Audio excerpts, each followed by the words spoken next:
Our next speaker is Dr. Ramon Rivera from New Orleans. His specialty is endoscopic ultrasound, and I must say the impact that the gastroenterologists have had on me at this meeting has been terrific, because it's one of the most critical specialties in the team approach which they have here in New Orleans. Dr. Rivera will speak on endoscopic ultrasound and when do we use it.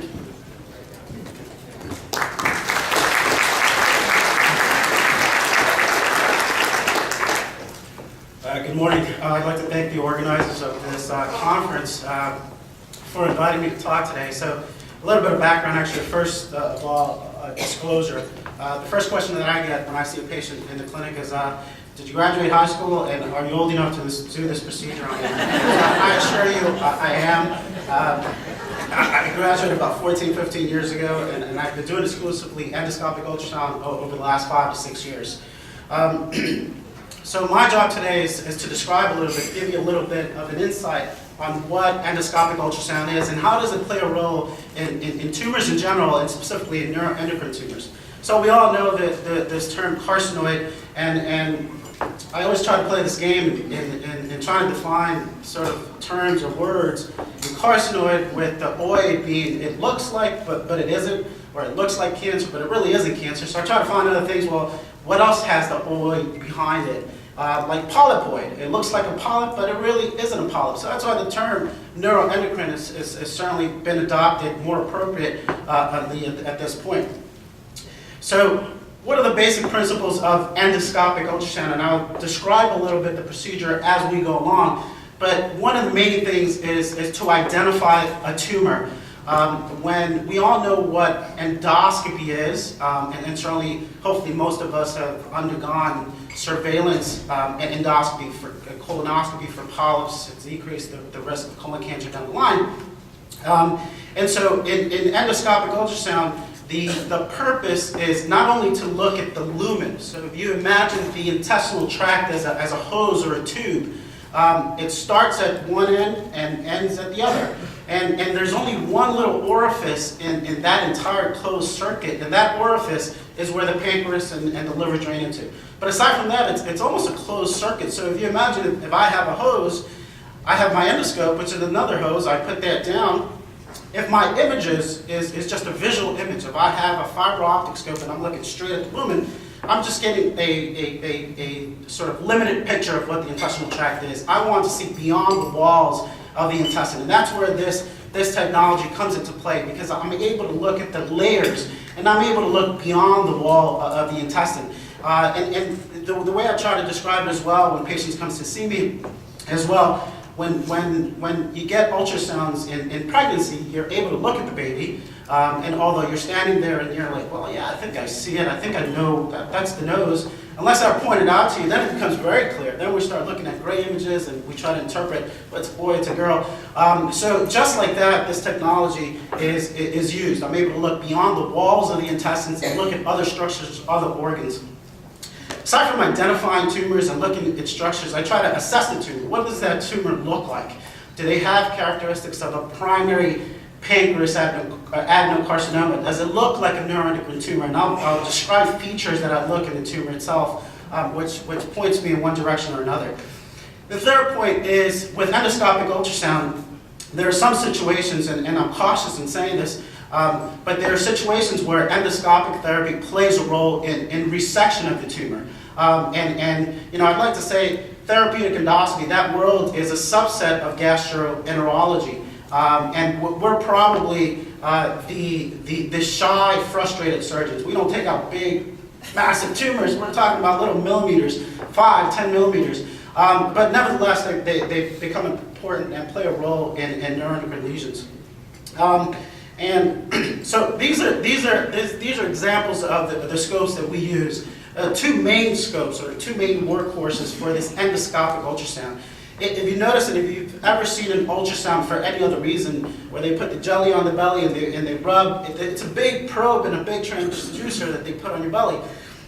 The difference with this is that it actually has the tip that it has is, the transducer is located on the tip, and it's very, very small, and therefore, with that technology, we're able to get it further down into the small intestine than just the typical transabdominal ultrasound. So the positioning of the patient is very similar than it is for any endoscopic procedure, especially for upper endoscopies. And I tried not to put some graphic videos here, although they do excite me. The way the scope is placed is very, very similar. It's just like a standard endoscope. And I explained to the patients the risks are exactly the same. The only risk that's increased is when you start doing FNAs or fine needle aspirations where you're putting needles through the wall of the intestine and trying to get biopsies and things like that. And I'll describe that a little bit down the line. But for all intent and purpose, it's basically the same as a regular standard scope. So this is the equipment that we use. It's a nice little console that we use, and it has tons of little features, which most of them I don't know what they do, but it does help us identify the tumor, and that's the purpose. Endoscopic ultrasound, two modalities. So I'm able to look inside the lumen of this hose, which is the intestinal tract. And the other thing is that with the high frequency ultrasound, again, I'm able to look beyond the walls of the intestine. And a lot of the question that I get is, well, will you poke a hole through the wall of the intestine to get where you need to get to? If it's a pancreas lesion, how is it that within the wall of the stomach or the small bowel, you will get to it? And the needles that we use and the equipment that we have is really great. They're very, very tiny needles. The stomach and the small intestine is really good. If you poke a tiny little hole, in closing back up. And so the risk of complications are very low. But again, the benefits of this is that it allows us to identify the lesions, allows us to look at the wall of the intestine, determine where these lesions are originating from. Are they from the wall of the stomach? Are they down in the small bowel? Sometimes when we see patients, or the referrals that I get a lot of the times is in the initial workup of patients. And so we're typically the ones who are diagnosing the patients, and we probably can't talk to you a lot about therapy and transplant and things like that when it becomes a lot more complicated, but we're typically the ones that are looking at these lesions at the onset. And and typically what we see is, if you do an endoscopy for one reason or the other, let's say we have a patient with reflux, above the age of 50, I've been having reflux for about 10 years, the doctor will probably recommend an endoscopy, and they go down and they see this little bump in the small intestine. And most of the time it's really nothing, but we've learned as the more we do these procedures, sometimes this is the tip of the iceberg of a lesion that's below, that's within the wall, that you just can't see with standard endoscopy. And they're probably too small to pick up with CT scans and MRIs. So this is just a little graph of certainly, you guys are probably all aware of all the structures that are nearby, but importantly are certainly the liver, the stomach, all in close relationship to that tube. And so the only limitation that we would have with this is the length of our scope. How far can I get down into the small intestine to be able to identify the lesions or be able to biopsy the lesions that I'm looking for. This is another little diagram that helps you explain on the relationship and why we can't get to these areas. So, So my scope is always within the lumen of the intestine. So here it is in the sac, in the stomach, and if you notice, there's the aorta, there are blood vessels around it, which are the celiac nodes, which are very, very important. You have the liver very close by. So the distance that needle has to travel from within the intestine is very, very small. The pancreas is one of the easiest organs to target because it lies right behind the stomach. So 3 main categories on endoscopic ultrasound, and by the way, if I have not explained what EUS stands for, it is endoscopic ultrasound. So most of the terms that you'll probably hear out there is, well, you need an EUS, and what's an EUS? So endoluminal endosonography or endoscopic ultrasound. So we described this before, cancer staging. It's not only applicable to neuroendocrine tumors, and I'll show some pictures down the line, But basically, any type of tumor that's within the wall of the intestines or stomach, or in the nearby areas, such as pancreatic lesions, adrenal lesions, lymph nodes, in the chest, anything around the esophagus, especially lymph nodes. So it plays a pivotal role in trying to make diagnosis of not only neuroendocrine lesions, but many other tumors. This is TNM staging, and when I describe to my patients, they always tell me, well, what's the stage? And I always try to point out, well, I can tell you based on tumor size, so I can give you more of that part of the T and maybe the nodes in any type of tumor. But when you talk about staging overall, you need a lot more information. So the oncologists and surgeons play a lot more of a role. If I'm initially diagnosing a patient, and I think and I suspect that it's a neuroendocrine tumor, and I biopsy, I'm very cautious in giving patients a staging, because what I provide is more of the size of the tumor, the characteristics of the tumor. What do I think? What's the differential diagnosis in these tumors, and how I think it should be approached. So, we'll skip that. This is a little diagram of what we look at, and I like to, most of the time when I'm training the fellows in endoscopic ultrasound, I tell them, this is simple. This is like the rings of a tree. It only took me about 6 years to be entirely comfortable in saying, okay, well, I can identify that tree. And the problem is not identifying the rings. The rings are very, very simple to identify. And I guess any one of us that puts a scope down can say, okay, well, I see those rings, and I know that they're nice and thin, and there's probably nothing there. This is a little diagram which helps explain a little bit better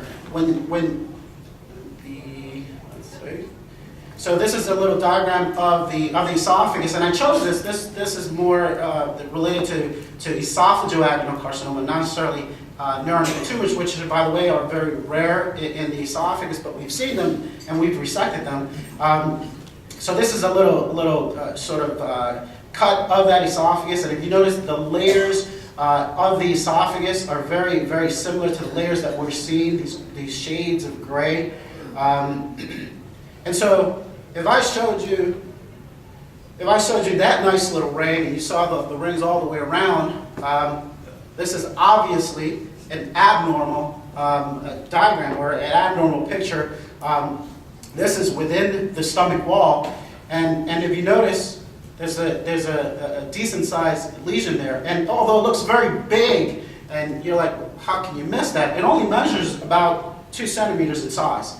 So it's not very big, and that gives you an idea of the power of endoscopic ultrasound, of picking up very small lesions.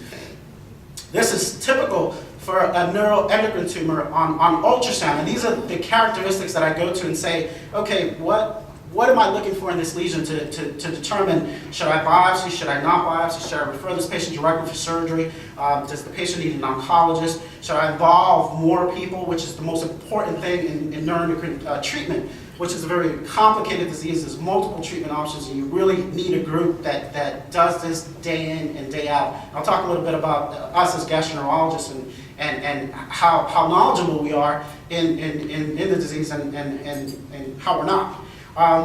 So these little blue areas or purple regions is vascularity. So this is the blood flow to that little lesion, and this is characteristic. This is an appearance of this lesion. It typically looks like this, sometimes in the pancreas, but most of the time it looks like this in the small intestine. Whenever I see something like this, my suspicion is that of a neuroendocrine tumor, and I know I have to talk to my pathologist about my suspicion, because they have to do special staining, and from there I have to sit down with multiple specialties and say, okay, what's the best approach for treatment? But this is the first stage, obviously, finding the lesion. This is again a smaller lesion. This is lower down in the small bowel, and again, it's not very complicated to pick up the abnormality.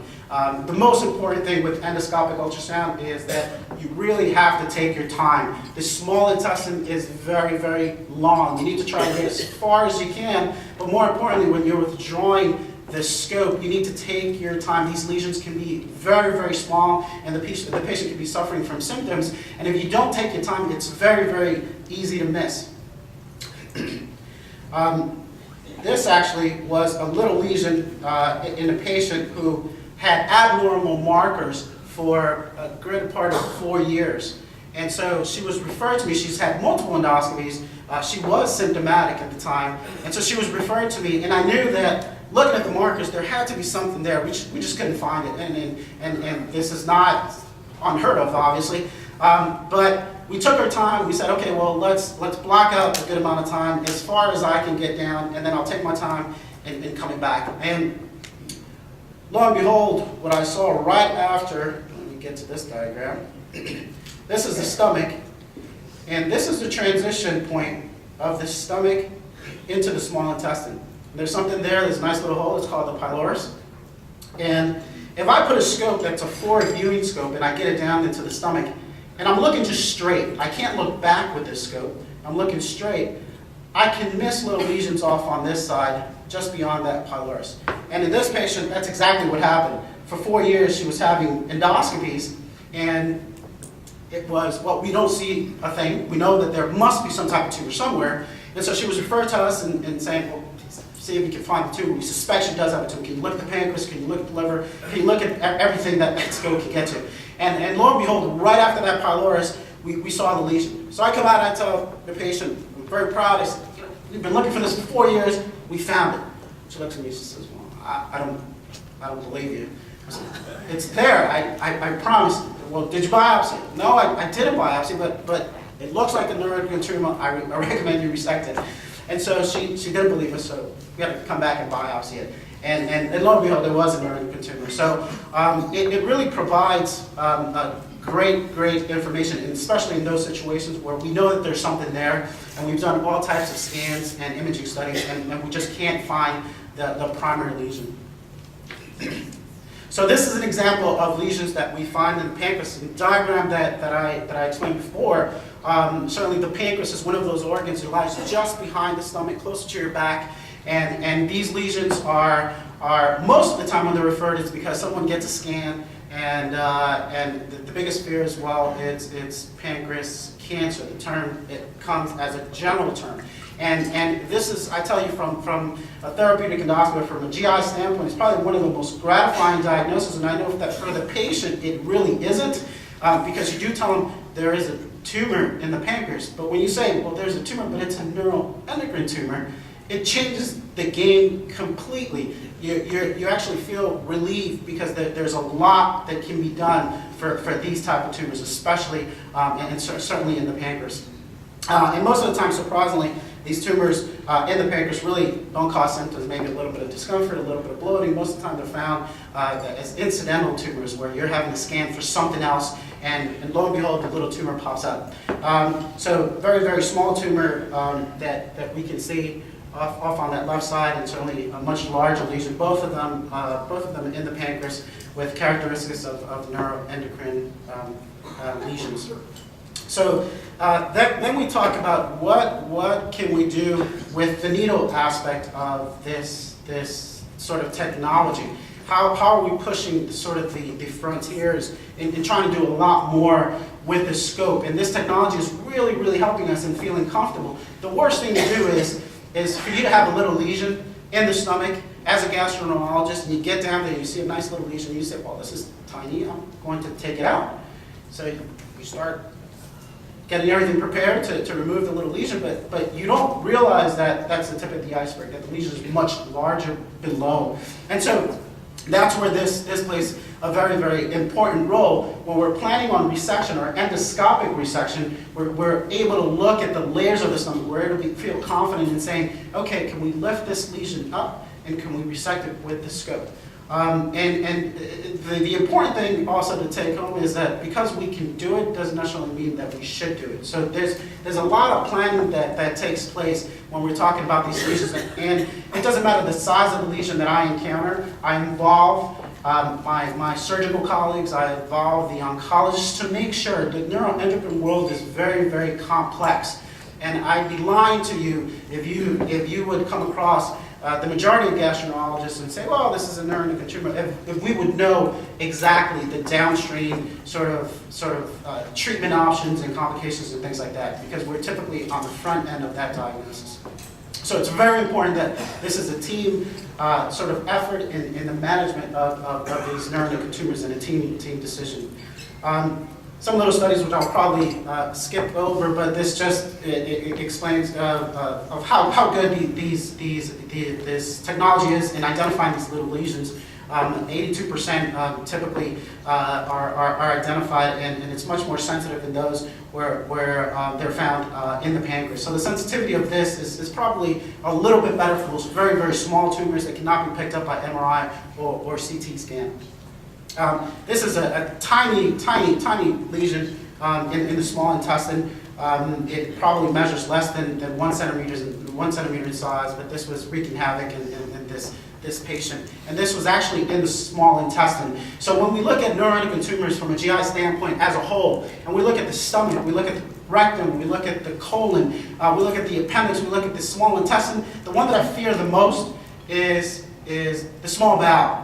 The reason being is that they're very, very small. The lesions can be very small, but they may tend to be a little bit more aggressive than the other lesions. So I am cautious when I talk to patients and say, well, we can resect it. And I've reviewed the guidelines multiple times, time and time again, and say, well, what's that threshold for me to be able to remove a small bowel lesion? The wall of the small bowel is very, very thin. The risk of perforation is probably much, much higher than it is in the rectum and than it is in the stomach. And knowing that the risk of a small bowel lesion, a slightly higher risk of probably spread, then I want to certainly involve a lot of my colleagues and make a sort of provide a consensus a recommendation on the approach that we should take in removing these lesions. But certainly these lesions can be removed as long as you're confident that they're superficial lesions and that you have a nice cushion below the lesion to resect.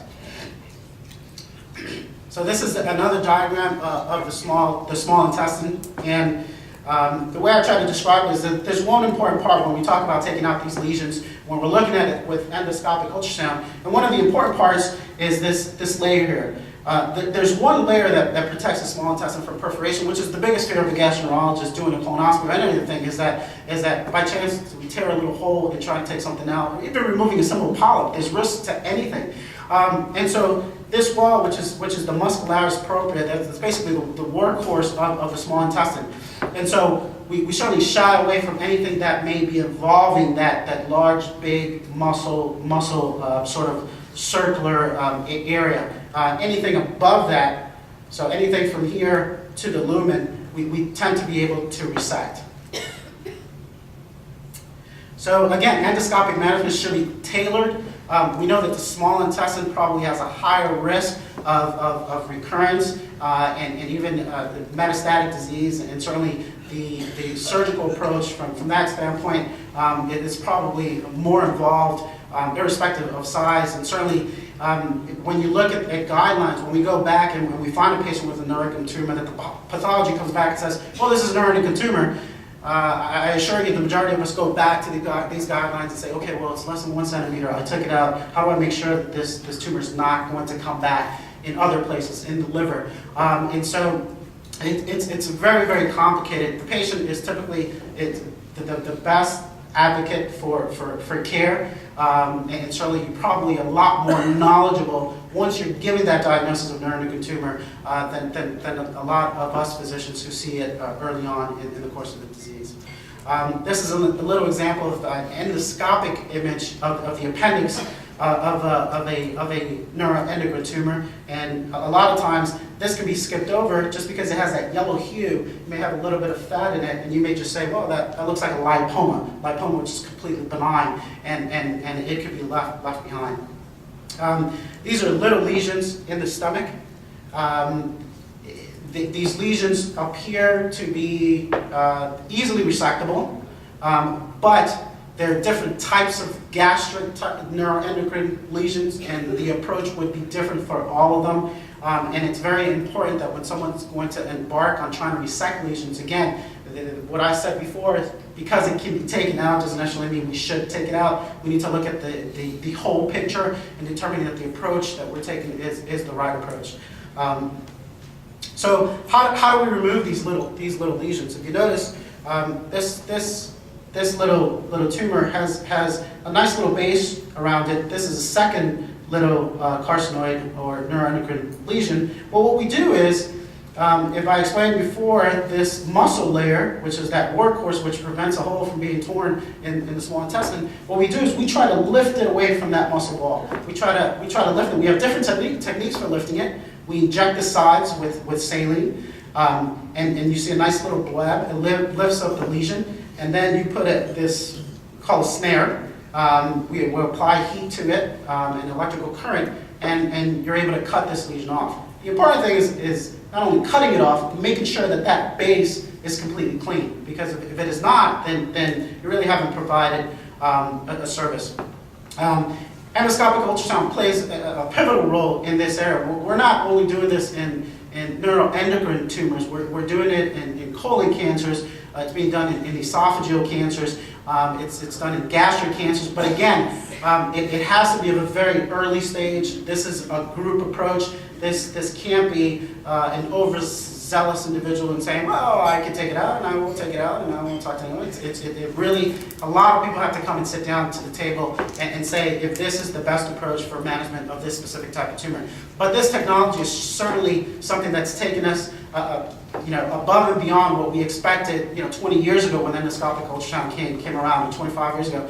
And the ability of identifying the layers below, making sure that we have a nice, clean muscle layer and margin, and then being able to lift these lesions with solution because we're comfortable that we know what's behind these lesions. And then in the same way, resect it with very small equipment that over the last 2 years have been designed, these special needles where endoscopic resection is becoming a lot more feasible and a lot more safe. So it is something that it will take us down the road in doing fantastic things and being able to resect these lesions. Again, this is minute stuff compared to the big whopping lesions that you saw earlier, but it does play an important role. So some final points to take home. Not all tumors are the same. Because we do find a tumor, it doesn't mean that we should be resecting the tumor. We should involve as many specialists as we can, especially in the neuroendocrine world, because it is a very complicated world to navigate. And the best approach is always the team approach. When you have someone who says, you know what, we're going to set you up for conference so that we can discuss your case, so that you're not just getting my opinion in the approach to the treatment of this lesion. And certainly where the physicians that are involved see this on a day-to-day basis, where they're able to think outside of the box and doing these multivisceral transplantations for patients who otherwise would probably not have additional therapeutic options. EUS plays an important role. It is relatively safe. The complications are very, very similar to a typical endoscopy, and certainly it provides us the ability of being able to put a needle through the wall of the intestines and get sampling and biopsies. Again, the last thing here is you should be your own advocate.